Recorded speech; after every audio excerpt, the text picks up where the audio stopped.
Yeah, and that's why I just don't think it's ever really gonna come back. I think that not many people have really ever seen much of the manga once you get to a certain point. It's just a really long manga. I think I think you guys should really watch One Piece or read it, but I can't really recommend it because it's so long. Oh, we're recording. Hello, guys, and welcome back to the Animite Tales podcast with me, Joe. Thank you. We finally started. He's been talking for hours. We've been trapped in this room for hours. Alex, over. and Sam. So today we're going to be talking about one of my favourite powers, elasticity, or as it's named in Animite Tales, rubber physiology. So I'm going to let you guys talk first because obviously I have something very big for this one. So you guys go. I'm going to say Sam can go first. And first things first, Connor, I blame you for this. I want to point out I actually spoke to whenever Joe begins a tangent in One Piece, I will blame it on you. I spoke to Shane and Fallen about this beforehand. Shout out to both of them, Coolboy Shane and Fallen. I'll link them in at some point. But yes, I spoke to them a couple of days ago, and we spoke about One Piece for about basically 1 hour and a half. And poor Juice was just sat in the background of the conversation, just going, "Yeah, it's pretty cool, you guys." And I was just thinking, "Oh, I'm really sorry, I did it again." So I feel you, Juice. I feel you. It was that thing of like, this is all I needed was a little shove in the right direction by anyone. Because as I said, like, if all you have to do is post on Twitter, send me a tweet personally, comment on my stuff, call me out on it. Or even just post it on the comments, and more than likely I'll read it. And depending on if it's a subject that we can get enough meat out of it, then we'll probably do it. So yeah, sorry Sam, continue. To shove you out of the One Piece references, I decided to bring in a reference from a TV show me and Alex love, Batman Beyond, because there is a rubber physiology user in that called, I think, like the Two-Dimensional Man. From the Terrific Trio, which is like which is pretty much a simulacra of the Fantastic Four. He pretty much is just two-dimensional. He's entirely flat, but he can stretch out and stretch out his arms, stretch out his legs, change into different shapes. He can warp his body into to wrap around people and. Basically, the usual thing. Fantastic. That's what he's meant to be. Yeah, but the only difference is he's not married to the one girl in the group. Because, half his age. No, that's fair enough. Alex, what about you? Well, actually, other than the obvious as Mr. Fantastic and Plastic Man, I thought I'd go for quite a modern one that I really like, which is Spinel from Steven Universe. I know you were going to say this. I love her. Everyone jokes about me doing My Hero Academia references or One Piece references. All it is Steven Universe. I mean, it kind of is, yeah. Well, I can't exactly refute you on that because Rebecca Sugar, has said that the main influence behind Steven Universe and this character is One Piece, and in particular Luffy. So, and it wears that reference, very much on its sleeve. But I would say that Spinel is quite different in that, in terms of personality and also the power that she wields. First of all, she's an alien. And unlike most of her race, basically gems are this alien race that are manufactured. Basically, there are thousands of them, or at least, more than one, manufactured for a specific purpose. And her purpose was to essentially be a court jester, or rather just a toy, basically, for a very powerful gem. Without going into too many spoilers, I'll just say that this did not go very well because, she... Why would it? Yeah, well, yeah. I mean, yeah, you're manufacturing someone to be a 100% loyal toy, and when you have a toy with sentience and a sense of loss and revenge, if you like leave them behind and don't tell them, that and just, just basically just do the thing like tying your pet dog to a tree and leaving them there, they're going to be pretty pissed off, especially since their lifespan is, potentially forever. Oh, So, okay. yeah, so yeah, she was like just left on a planet for like 6,000 years, just waiting obediently for her owner. And Jeez. yeah, that messed her up in the head. And she not only changed her appearance, because that is a thing that gems can do. Like, if they're in certain mental distress, they can be completely change their appearance. Huh. Yeah. And so, as well as like being able to like elongate herself, immensely, because she is essentially just a living Stretch Armstrong. Her toy abilities, as it were, to like contort herself and even squeak when she walks. It's especially funny because, she is very intimidating in her evil villain form, where she is just completely unhinged. Still playful as well, but she squeaks when she walks. She jingles her eyes, but when you turn that onto something that's trying to kill you, it becomes less endearing and more scary. More psycho clown with Yeah. rubber powers. Yeah. I mean, also the fact that this thing can live forever, roughly, relatively. No, As long as her that is quite gem scary. doesn't get completely smashed, which is like, yeah, basically like these aliens are like, hard like holograms, pretty much, Okay. which is really strange considering like her powers is that, that she can elongate herself. So in her like, hard like hologram form, she's way more flexible than like other gems. So it's difficult for her to break. Like if you just punch her really hard, Mm. it's hard to break her. But if you cut her in half, you can definitely kill her. Well, Did, not kill did her, kill her. did someone say cut him in half? Get him in half. Cut him in half. Yeah, that's actually that's a Sorry. reference to a to a character. May he rest Watch in peace. Cyanide and Happiness, half off Oscar. Fused.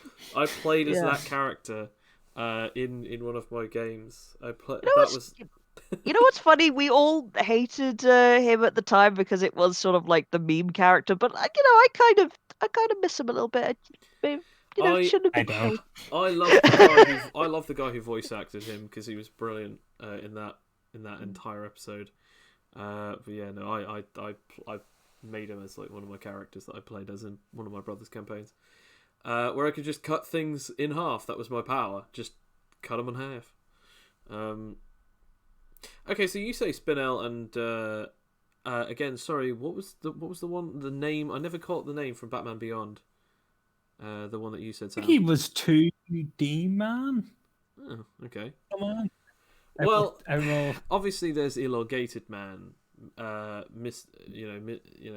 Fantastic, Miss Incredible, or Elastigirl. You have obviously Plastic Man, Elongated Man, Mr. Fantastic, Elastigirl. You have another one that I cannot remember for the life of me. There was another one that was also used at some point. Um, Oh yeah. Also, there's a bunch of there's Elasta Woman who had to change her name because Elastigirl became way more popular and it became a copyright issue. I And mean, she's in Doom Patrol. some people say Kamala Oh, Khan, yeah. Miss Marvel, but Yeah, she is. She's Miss Marvel. I'm not sure about that only because I'm pretty sure she can do other things to her body which aren't necessarily elasticating. It's more that she can control the size and like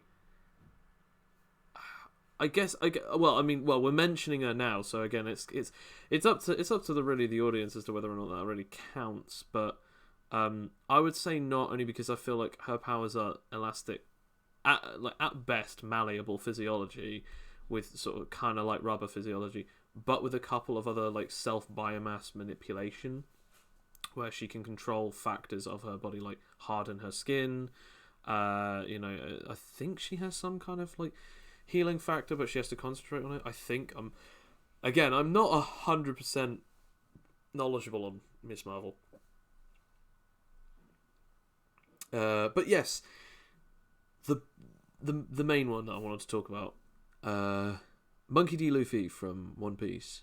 Yeah, he's just, I'm sorry, it's gonna happen. So yeah, he's made of rubber. Just brace How yourself. did that It's gonna happen? happen. Yo ho What are you ho! doing He up? took a bite of gum.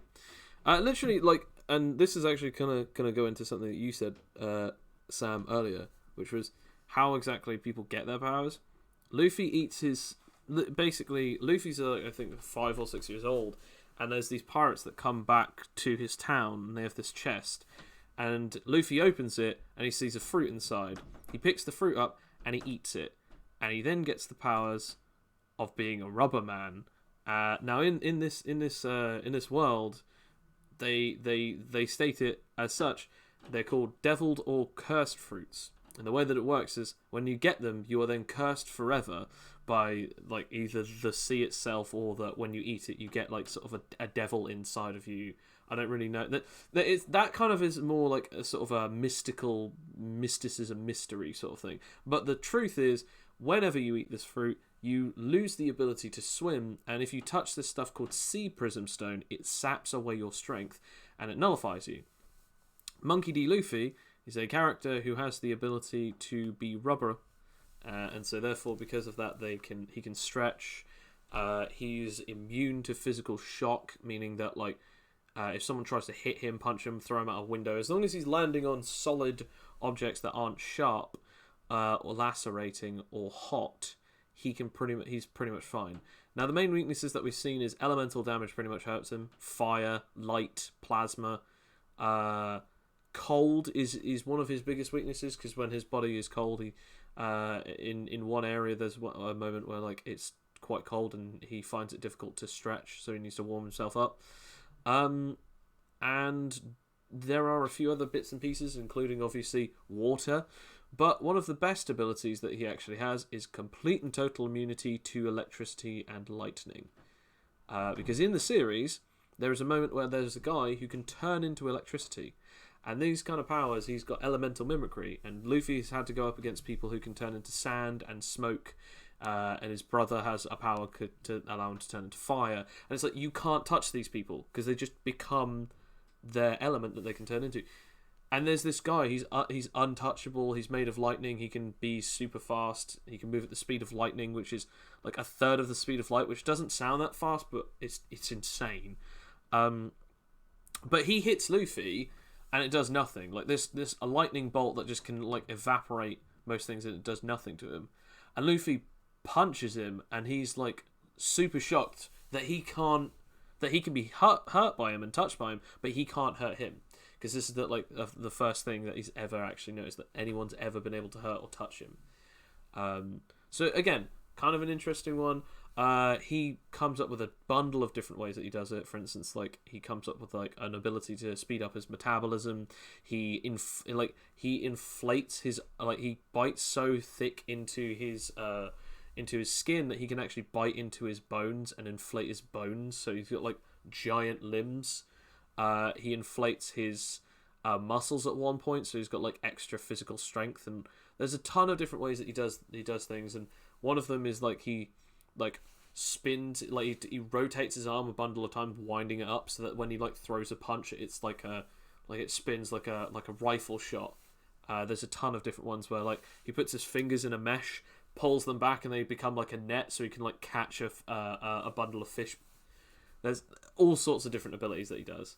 And he has to train for like 10 years, because it turns out that power is not all that good, because when he's rubber, if he's not strong enough and he's not got enough muscle control, then he's just a floppy, rubbery person. So he takes him like 10 years to like properly train up with it.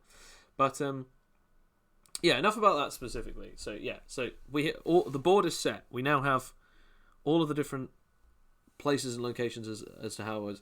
So the main things are elastic, rubber, soft, roughly immune or resistant to blunt physical trauma, can potentially make themselves inflate, shaping themselves into any shape. So we've got that. So now this is really where the main discussion comes in. in the terms of storytelling and tabletop games. So we're not necessarily going to be talking much about like how the actual mechanics work, as in we're not going to tell you how the mechanics work, because this is a power that specifically works in Animatic Tales because it's one of the 64 powers.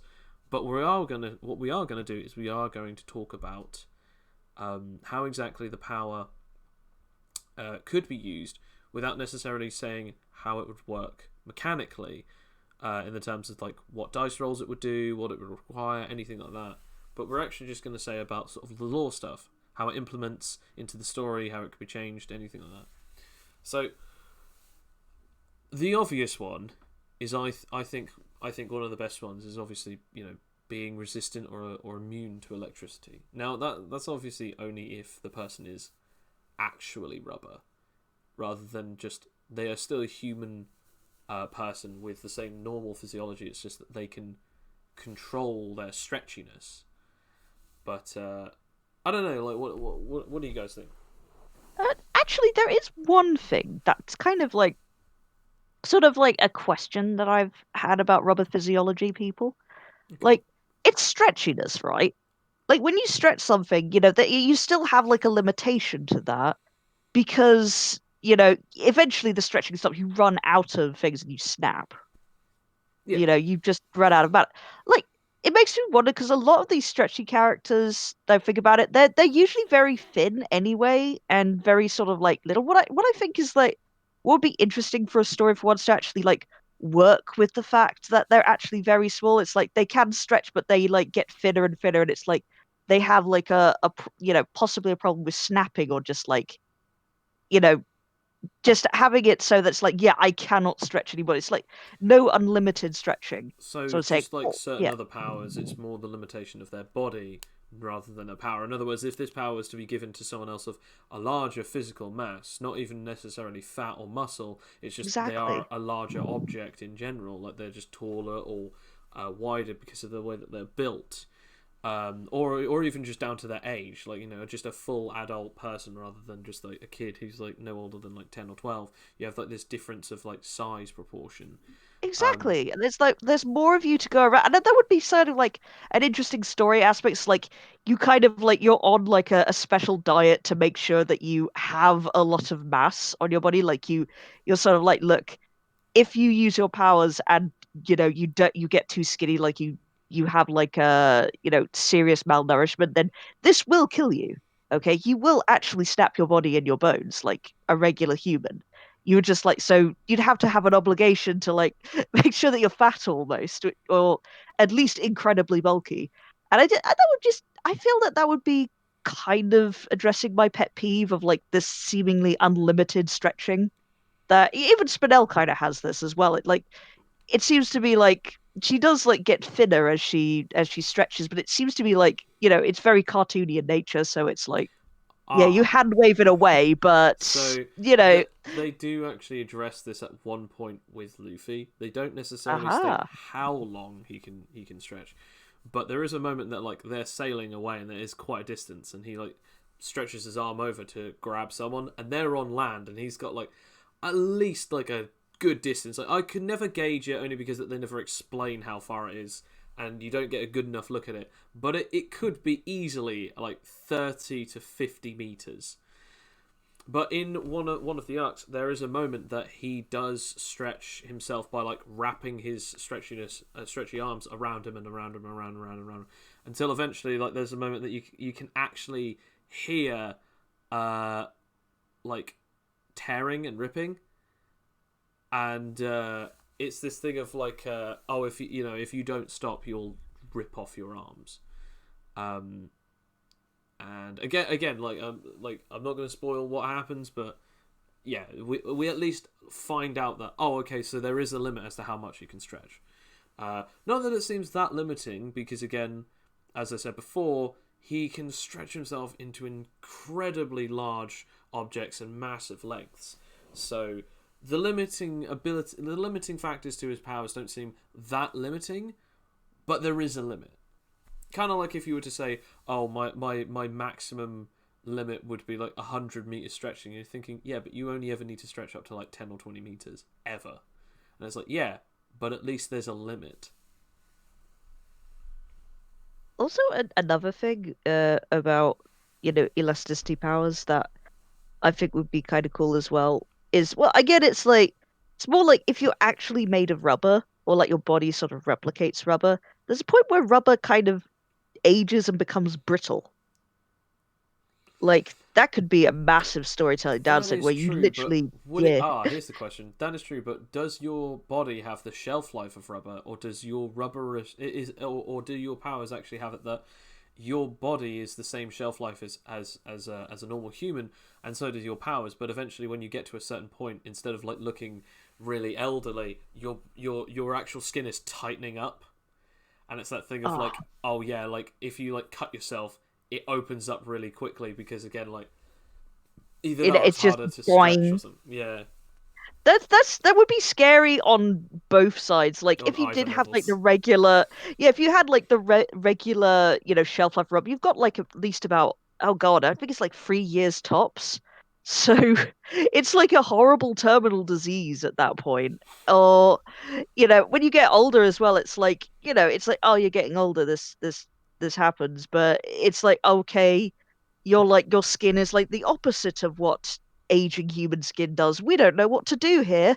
Oh, you're bleeding to death. We have no cure for this. We cannot sew up whether it's literally just contracting outwards. Well, you're screwed. Yeah, I mean, I guess that could be kind of an interesting thing story wise, especially because it's that thing of like, you meet a character who's just like, like, because obviously with a lot of power based like series, and I guess you could also say in games as well, there are certain people who want cures for the diseases or for the powers that they have.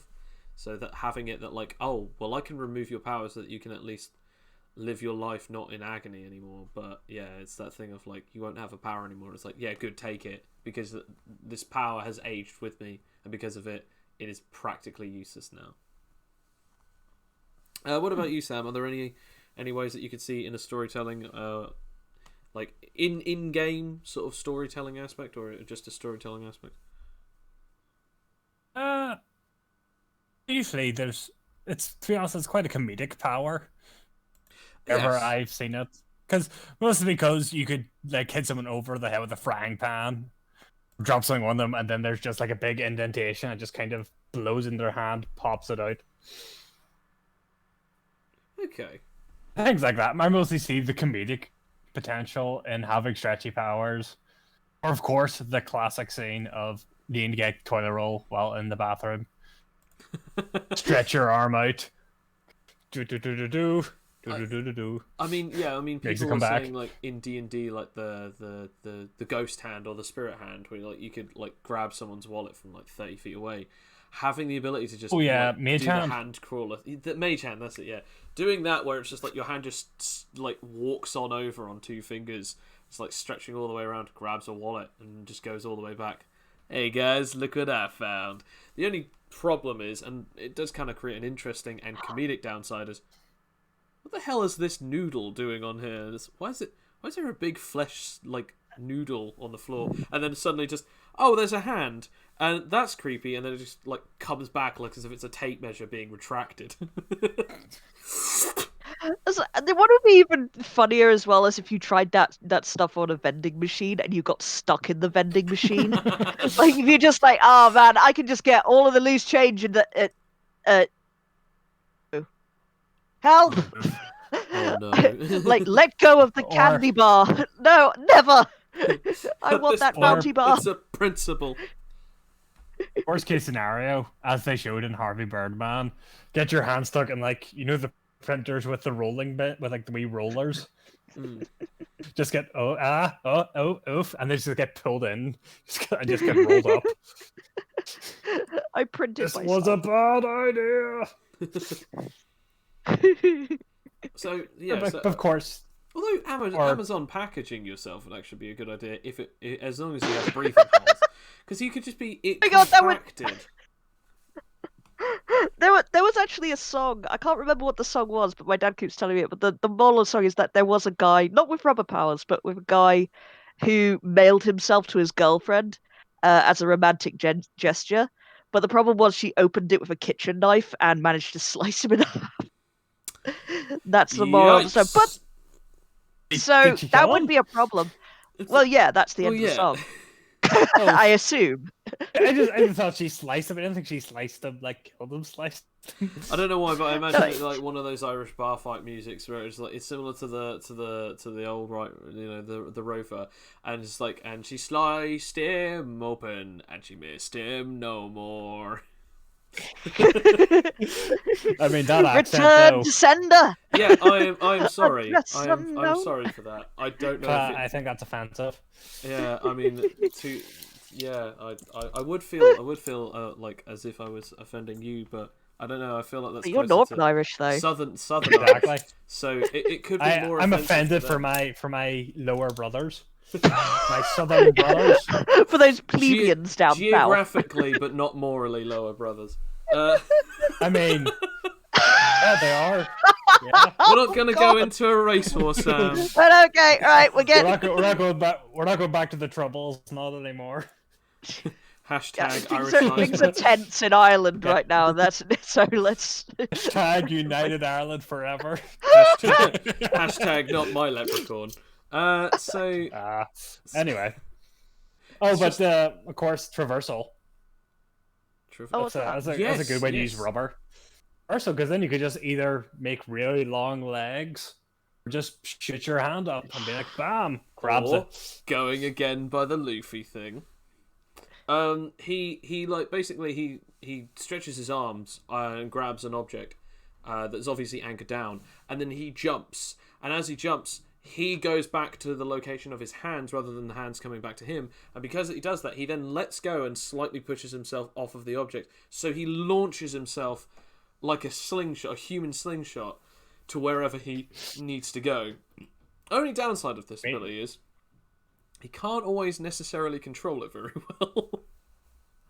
I mean, the Spider-Man technique of shooting on 2 points, pull back, Yeah, and then just let go. That's Alright, basically not let what go, he but does. like jump up. Or, but of course, it's always turning into like a thin sheet and like gliding or making like an air balloon. Yeah, like a sort of like flying squirrel flaps. I hate that word, but yeah. But or like even just like grabbing onto like an object, like maybe like a candle or something with like fire, and just like letting you be like like put upwards with the hot air. No, I know what you mean. A human hot air balloon. I feel like going again back to the weaknesses of the power specifically. I feel like in the story that could also be quite interesting if your characters are journeying to a location. There's like this character who seems like as if, again, as you said, comical, goofy, and potentially quite multifaceted in utility. Okay, you seem quite malleable. Pun intended and also unintended, but you then go to a cold location or a cold country, and it's that thing of, oh, now you're limited. Your stretching is only half as capable. Your malleability is now half, and maybe even having the like, oh, if you're frozen or frostbitten or covered in too much ice or coldness, the rubber, like the sort of the rubber elasticity becomes more frigid, and therefore you can actually now take damage from being physically hit, rather than last time where you could actually absorb all of the shock from physical impact.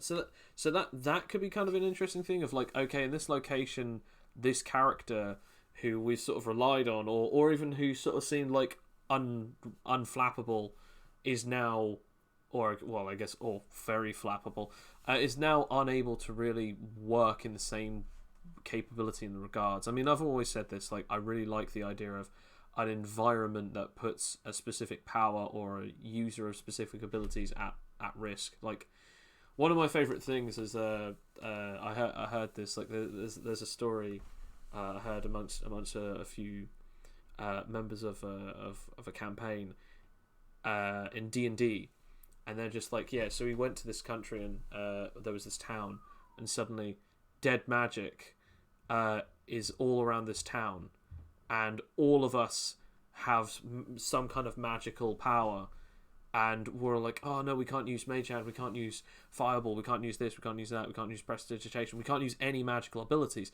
Our magic weapons aren't working. And then it's just, The monk just walks in, cracks knuckles. Sorry, lads. What's going on? Why is everyone so glum looking? Because obviously, monks don't really have magical power. They are just power. So I mean, this is why, like, I mean, I know we're not going to talk about mechanics stuff. That's why, like, willpower became sort of like a thing in the game of like having characters with willpower and humans with willpower. yes, Because yeah. it's sort of like, yeah, it became this OP thing. It's like, yeah, this is good in any situation, pretty much. This will save the day It is eventually. limited, but yes, Yeah. it has at least some amount of a finger in a multitude of different pies. Really, it is that thing of it. If for those who don't know, like willpower, like it is just normally a stat. That's it. It's just it is how much a person is physically able to control themselves against their fears, their likes, their dislikes, their obsessions. Kind of similar to like an alignment system. So unlike usual alignments where like, oh, they're going to always do evil things, or oh, they're always going to be good, it's this thing of they can actually fight against that specific factor of their nature, or it's actually quite useful against certain other things like being possessed, people reading their mind, people trying to do certain things against their will, so they can literally try and fight back using that. And people who have a high enough willpower stat can do that. But there are also techniques, because we like the idea of like creating an extremist version of it, where there's willpower techniques of the mind, spirit, and body. Because again, it's the concept of mind over matter. Knowing all things about yourself, mentally, spiritually, and physiologically, being able to understand your limits and maybe able to figuring out how you could force yourself to go past them. And so that's what willpower is. But there is a certain level of it that you can use it to do special abilities and techniques, similar to like in a lot of different things. Some people have jokingly said, oh, it's like the Force. Obviously, it doesn't give you telekinesis, but it can give you some really wacky, almost spiritual abilities. But again, at that point, that's down to the narrator, the DM, as to whether or not they're allowing that for their players. But yes, it can be used against those with powers and ignore the special abilities. And it does take homage from Haki from One Piece, Soul Wavelength from Soul Eater. As I said, like the Force from Star Wars, it's that thing of harnessing one's life force and their own life essence and their own mind over matter to be able to weaponize it in some form or shape or way. And again, it's really down to exactly how much the narrator allows. But it is funny that you bring that up, because yes, it is that thing of like with rubber physiology, you do have that thing of like there is a multitude of different things that you can do to your body, and not understand it, and then the greater understanding of it allows you to sort of have that better control. I mean, to actually merge both that and willpower abilities is another similar thing that happens in One Piece, where Luffy learns Haki, which is basically ambition and willpower, and he eventually is able to like coat his hands in like this stuff called color of arms or armament Haki, and it basically allows him to hit people who have like special devil fruit powers that make them immune to be touched, so he can actually hit them and touch them. Like I'm made of diamonds, your powers can't hurt me, hits them, and it's as if they're being hit where like it's as if their powers aren't working when they get struck, and so on and so forth. And yeah, that's why I brought it up really, because it's like it is kind of like, the idea, this character that kind of shaped Animite Tales a little bit. It kind of comes a bit full circle, doesn't it? No, yeah, it's definitely. Yeah. And that is really cool as well. It's like, because a power that wouldn't necessarily have that hard hit capability, with the, imbuing it with the, I guess, the fuck you energy of the universe to just break someone who's, indestructible. That is undeniably cool. And like with your stretchy powers, like you can do that at a distance pretty Yes. much. And also another thing I wanted to mention as well, that's a really cool thing about rubber physiology. You can build momentum with your powers as well. Like Yes. going back to Spinel, I'm sure this was done in One Piece as well, but I Oh, haven't it is seen it in literally One the Piece. So only way he does it. He yeah. like stretches his arms, and then the speed of his fist as he slams it into someone. That's pretty much all of his That's attacks. it. A form of I mean, stretching it. yeah, there's like with Spinel as well. It paid homage to that, where she did it, where she managed to take down, three of the main characters all in one single shot, while doing a musical number, which is incredible. I mean, watch the video like Other Friends. It's a great villain song. I've seen Yeah, it. Someone else it's showed so me. good. It's so great, and it's just like she just wraps herself around the building and just like lets go. And while this life, she just slices through all of them effortlessly with the sheer momentum that she's built up from stretching herself It's so thin, and as you then said whoosh. with willpower. I think it would Mm. do it. I think it would do the system zero justice, or even specifically the power, or even Spinel the character in general, to do it zero justice. To say just that, I think it's incredibly amazing that you could have that elastic potential and range capability along with other weaponry, like as you said with the Oh scythe. yeah. At one point, it's a joke, but Luffy like takes out a sword and he stretches his arm and then throws a stretchy punch. But he's holding the sword and he just punches someone, and one of his crewmates goes, "That's not a sword technique. You just punched him." He's like, "No, I was holding a sword." So yeah, I think it does zero justice to not say, we're using weapons. Also, I guess you could also say, like, even if you didn't have willpower, or even if you weren't allowing it, dermal armor, hardening the skin to make yourself almost as dense as metal, and throwing this elasticated punch, similar to, I guess you could say, the way that Fantastic Four and the Silver Surfer movie, where Johnny Storm gets all of their powers and has elasticity, and the Things Rock dermal armor skin, and the ability of invisibility, and also force field generation. Oh, and also can be the Human Torch at the same time. But it's That's still... a great movie. I dare you. I dare you say it so derisively.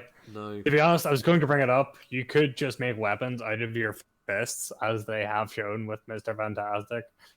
Like making hammers, or heck, Yes, even like I don't want to say like a spear, but essentially like Well, Plastic Man and Elongated Man can, and I guess so can Mr. Fantastic, I guess, but as we've seen with characters like Luffy and Spinel, they can't do that with themselves, where they can elongate their body and then reshape it like into a sword or a blade. But Elongated Man and Plastic Man have been shown to be able to turn themselves into different things. Heck, Mr. Fantastic and Plastic Man at certain points turn themselves into like joke objects. Like I think at one point one of them turns himself into a plane, like genuinely turns himself into a plane with like working parts, and they're just like, that's how they're able to do it somehow. But obviously, like with Luffy, like as ridiculous as he's done it, it is that thing. And I think we actually wanted to get onto something, which was in a story, it is incredible to see characters that are so intelligent with this power, because they have so many different ways. But it's not just an intelligence of, as we've seen with Reed Richards, where it's just like, oh, he's like an astrophysicist, or like basically supposedly the smartest man on Earth, or something like that. Supposedly, quotation marks. Sorry. Quotation marks. as I said last week, that's he's both the smartest man and the stupidest man yes. in all the universe.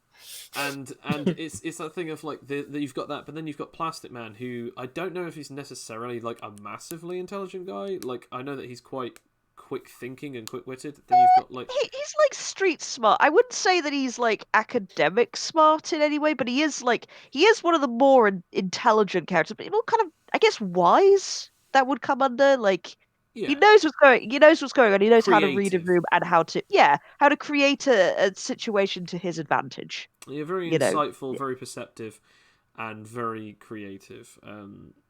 I'd say though that like it's the same thing of it's the same factors as how the powers work, because as we've seen like with Elastigirl, or Miss Incredible, or Mrs. Incredible, I guess, you see it that she can turn herself into a boat, a parachute, all of these different other things, or just stretch in general. But then you've got, like, again, as I said, Luffy, who could figure out how to like make himself have giant limbs, or inflate his muscles to give him super strength, or basically being able to like stretch himself to such a ridiculous rate and launching himself, basically giving him all of these different ridiculous abilities.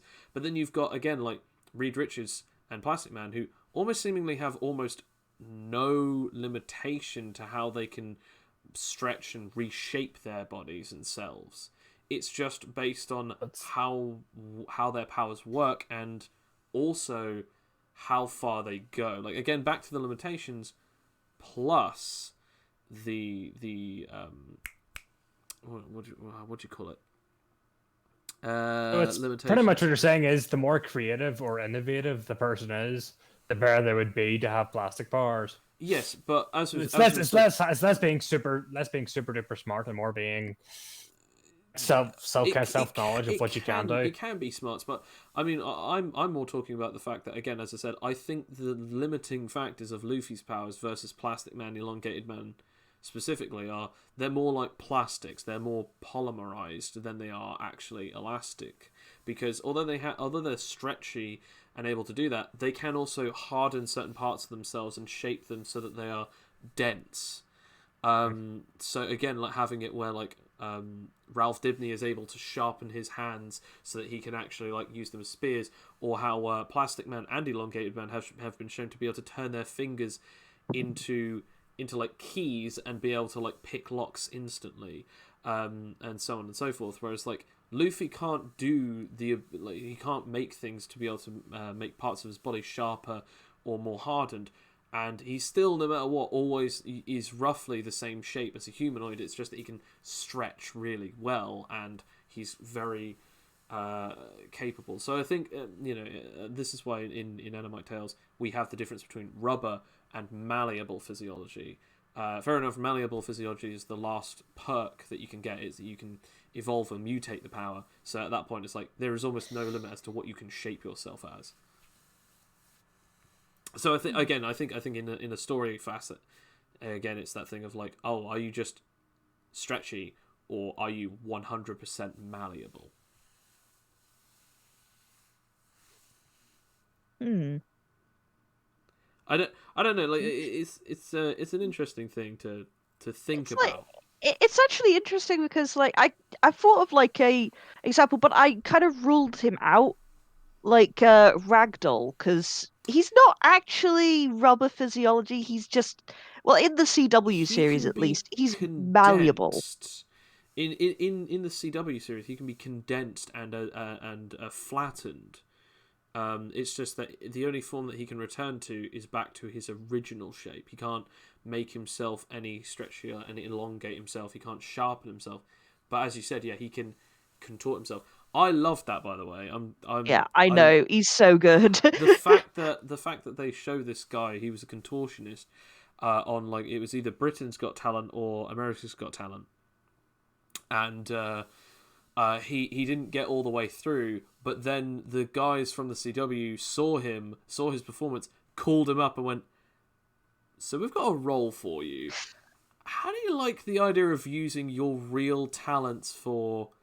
Your real world talents for contortion artistry and like multi-jointed capabilities, and literally being that, because we're looking at a character right now and a lot of fans of DC love this character, and you could do that. We don't technically even need a stunt double for you.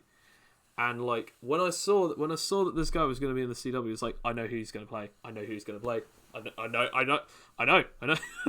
It's what an introduction! Because like I was a little worried because it's like, well, how are they gonna go with this? And it's like, oh, it's so good. He manages to go, a weird amalgam of creepy and charming at the same time. Like just like the way that he walks like a spider across walls and like just sort of slides out of shafts, and yet is perfectly well spoken. I don't know if they use the actual actor for the voice, because they like he's always wearing a mask. So again, that's the thing, because you do actually see his face in a mugshot, though. Yes, in the mugshot. Yes, like in the mugshot, he becomes a metahuman. Yes. Yeah, just that's the thing, because after the mask, he's like, wow. You are not what I expected to look underneath that mask. I was thought it's like, oh, he's horribly disfigured and stuff, but it's like, no, he goes under the mask. It's like, nah, He's actually quite handsome. Yes, yeah. Like, why would he? That's actually one of my Although- prejudices that it turns to be. It's like, why would he be why would he look like an actual doll underneath the mask? Why Like, is it that all people with rubber physiology powers actually are quite good looking? that's a good It's question. because they're good. They're good guys. That's why. No. Most of the people with rubber physiology tend to be good guys. I don't. I mean, well, actually, that is a thing though. Like, most rubber physiologists tend to be good guys, except for what? Well, that's the I'm thing, trying to because like think of Spinel any- isn't, at first, but she like kind of becomes a anti-hero afterwards. Aesthetically, she looks crazy. She is a villain, like straight yeah, up, yeah. Which is that thing of like, even if you were to say she looks aesthetically pleasing or even nice or cute or beautiful, it's still that thing of but when anyone looks at her, like, yep, no, she looks crazy, especially when she's in her villain stage, as you said, in her villain form. She looks like she's basically like a monster that has been brought out of like a toy maker's nightmares or something. Yeah.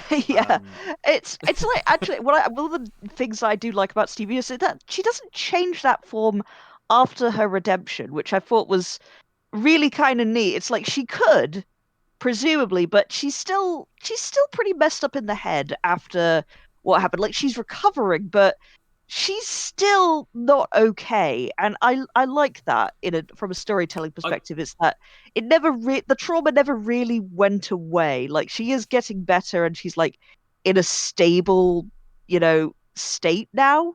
Like, she's not, actively hurting people, I but got it, by the way. yeah. I remembered what it was. Another ability that is shown with only 2 that I know of rubber physiology or malleable physiology users.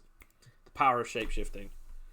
Ah. Ralph Dibny is able to do it as Elongated Man. I'm pretty sure Plastic Man is able to do it. I don't think Mr. Fantastic has ever been Oh able no, to Plastic Yeah. Man definitely does it. Yeah, what does Mr. Wait. Fantastic do it too? Yeah, he can. He can manipulate his face to become different people, Can he even or at change least to his look hair? like different people. I'm not. Possibly, probably. Yeah, fair enough. It's not. To be honest, I've never seen him with a rocking mohawk. It to doesn't see it. make sense if he can change the pigment of his skin, though. It does not make sense, and I That's what will makeup not is for. Yes, yeah, but like, there's 2 characters that do that, and it bothers me so much that that Ralph Dibny in the CW. I absolutely love Ralph Dibny, his character, the way that it worked. He was a brilliant character, but that did bother me that he could change the pigment of his skin. I was like, how is that possible? Like, malleability, can't fair do enough. Changing the follicles of where your hair follicles are, fair enough, I can allow that. But how? You don't even have a freckle on you. Fair enough if you could go, oh, I just stretched the whole freckle to make my entire body look a different pigment or something. Maybe you could get away with that. I'm still not allowing it, but maybe that could have made sense. But he doesn't have a single freckle on him. So why and how? I don't know. It's just weird. I don't know. Yeah. Oh yeah, and also that just thinking about like Suspension villain of disbelief, Joe. It's suspended too much. We're drawing a line. Here's the line. If you spend me above this line, we're gonna have words. I was just thinking as well in terms of like, the morality of a lot of these characters. The only like, villain other than Spinel I can think of with rubber physiology is Rubber Band Man.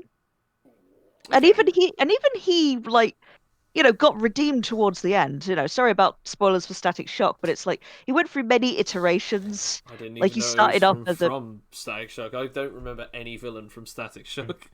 I mean, First scene, yeah. Static Shock.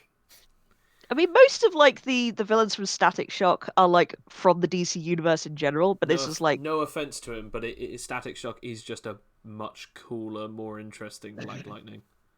I mean, that was a thing as well. Like, they kind of became, foils for each other because the lightning powers, like Rubber Band Man, like, was, well, one of the aliases he had. He just kind of viewed Static Shock as an annoyance because, again, electricity didn't do anything to his rubber physiology, so it was like, just go away, shoo. Like, it was kind of funny in that regard. It's like, you can't look, you can't hurt me, and I can't hurt you. You're just shoo, go away.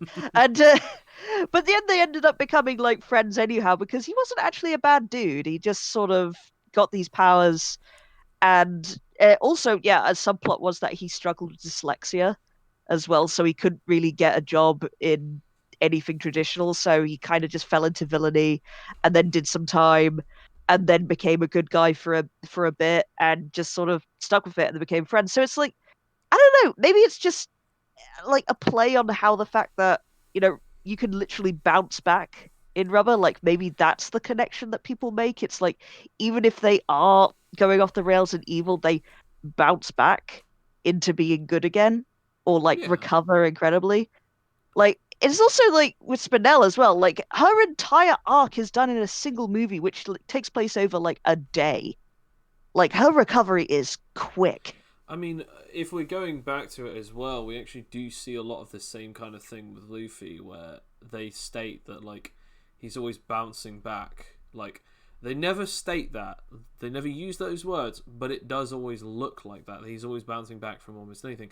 My favourite moment is when they actually... There's a villain that puts him in a condensed box of shadows that are the same density as iron, and he just bashes and smashes him, and it's like eventually the box is crumpled into nothing, and he goes, okay, and then all of a sudden the box breaks open, and it's like, you should have been squashed, and he's like, I'm rubber, I can... what? My power is rubber, how? And it's like, you sir are the fool. Luffy's an idiot, but even he's like, what? Okay, anyway, I'm rubber, and then he goes right back to trying to beat him up, and I love that, because it's that thing of, yeah, obviously the joke of I am rubber and you are glue. Anything you say to me bounces off of me and sticks to you. And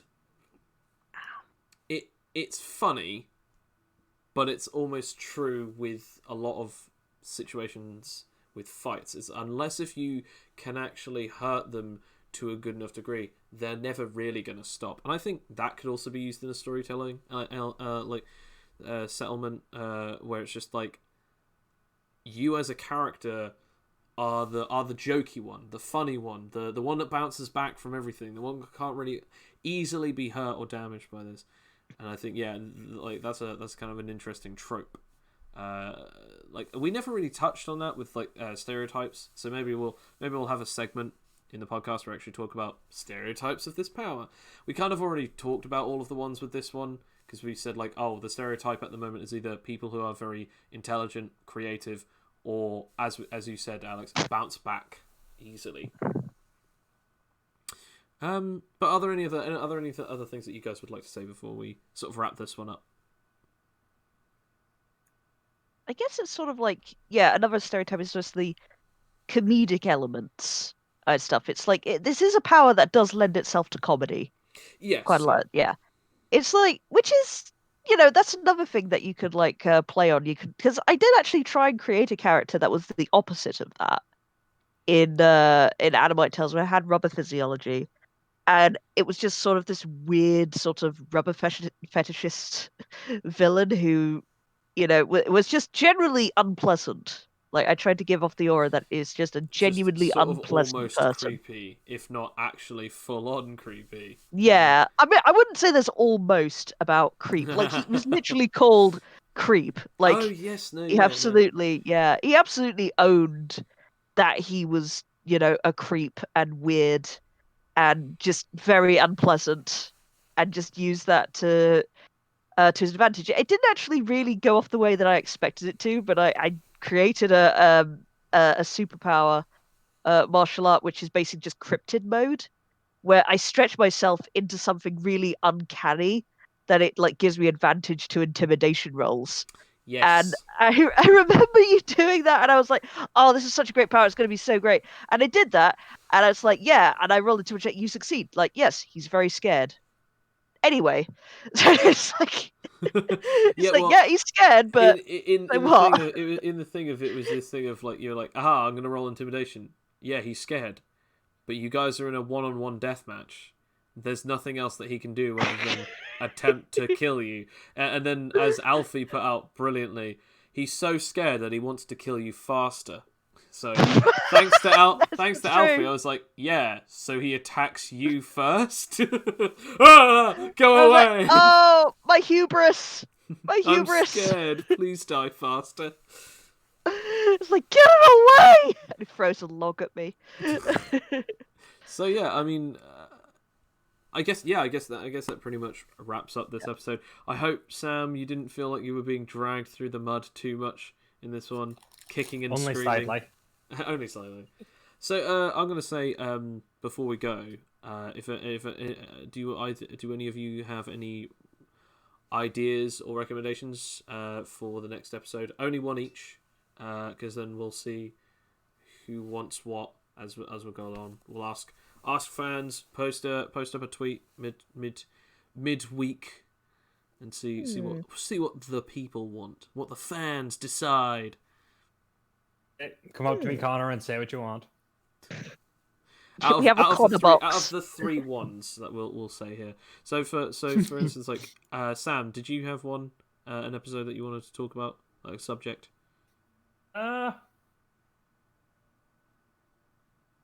Being a rich tea right now. Hey. Really?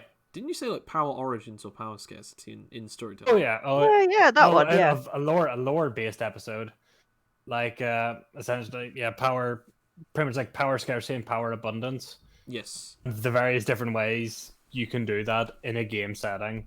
Okay. Like an example being like wizards.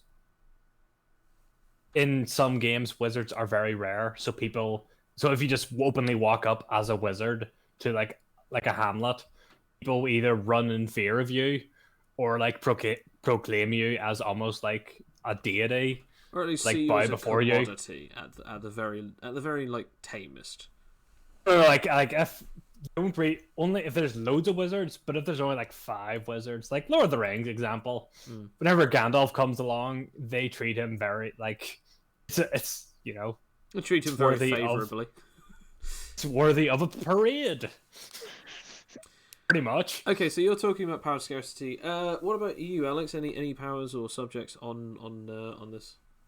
You know what? I think that maybe we should talk about stockpile powers, like things that you have to do a lot of in order to like gain your power, like like maybe absorbing shockwaves, or like in the case of Popeye, just eating spinach. And the more spinach you eat, the stronger you are. Okay, That no, I might be like that. interesting. Stop power powers. Yeah, no, absolutely. I'm gonna do this one. So I'm gonna throw out one, but then I'm gonna say there's a second one that is a possibility, but only if we can get Kane, who plays Kaio, on, which Oh. is so again, this is if we can get Kane on, which is talking about natural abilities or natural sources of power. So in other words, in as I said, in One Piece you have Haki. In Star Wars you have the Force. In what's it called? In Soul Eater you have the soul wavelength abilities and soul techniques where you can harness your soul's power.